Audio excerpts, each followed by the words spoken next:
La parole est à Madame Laetitia Saint-Paul, suppléant Monsieur Fuchs, président de la Commission des Affaires étrangères.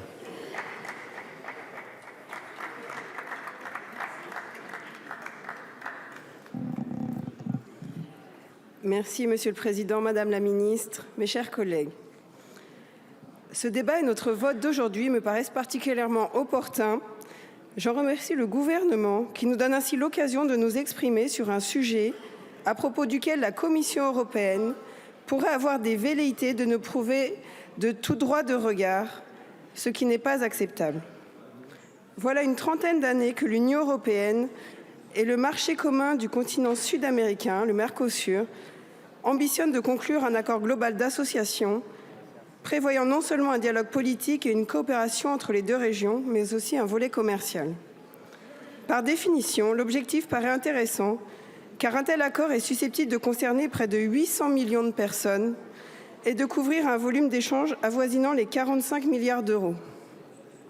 Sur le papier également, ce schéma d'accord global, supposant une procédure de ratification à l'unanimité des États membres, puis un vote du Parlement européen et une ratification par l'ensemble des parlements nationaux, semblait offrir de nombreuses garanties démocratiques et susciter ainsi un a priori plutôt favorable.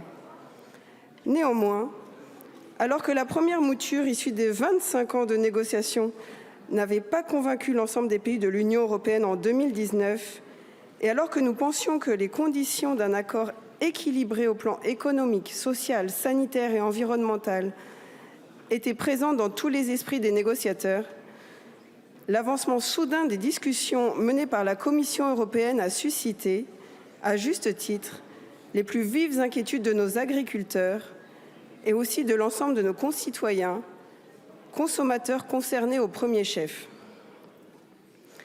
Dans un contexte géopolitique où l'exigence de souveraineté prend une signification de plus en plus déterminante, tant en matière de défense que de santé ou de production agricole, l'Union européenne ne doit pas sacrifier ce qui a fait sa force sur l'autel de débouchés industriels temporaires.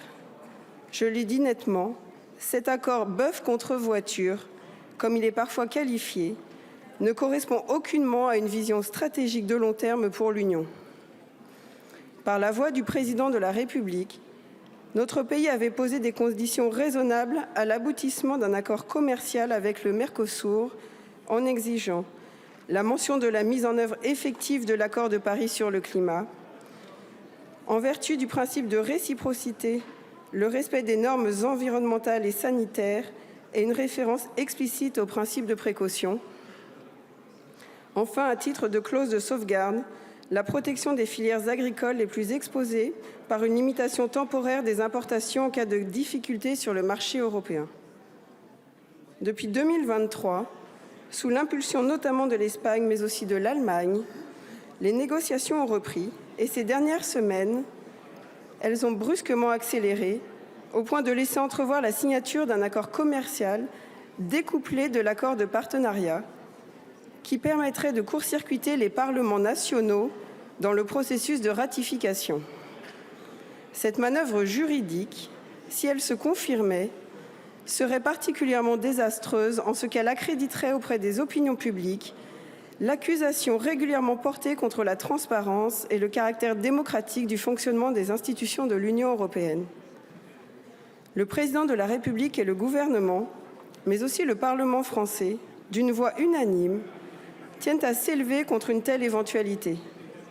Au nom de la Commission des Affaires étrangères, je trouve cela heureux et j'y vois, pour ma part, que sur l'essentiel, nous savons nous rassembler. Je pense sincèrement qu'au sein du Conseil, mais aussi du Parlement européen, il existe une minorité suffisante pour s'opposer à un accord bâclé avec le Mercosur. L'Union européenne, comme les États d'Amérique du Sud, méritent mieux que cela. Remettons donc l'ouvrage sur le métier, après avoir clairement signifié aux États du Mercosur que, sur des aspects aussi essentiels que la concurrence loyale, le respect de l'environnement, la défense d'une alimentation saine, il n'est pas possible de transiger. Je vous remercie. Merci. La parole est à Madame Aurélie Trouvé, présidente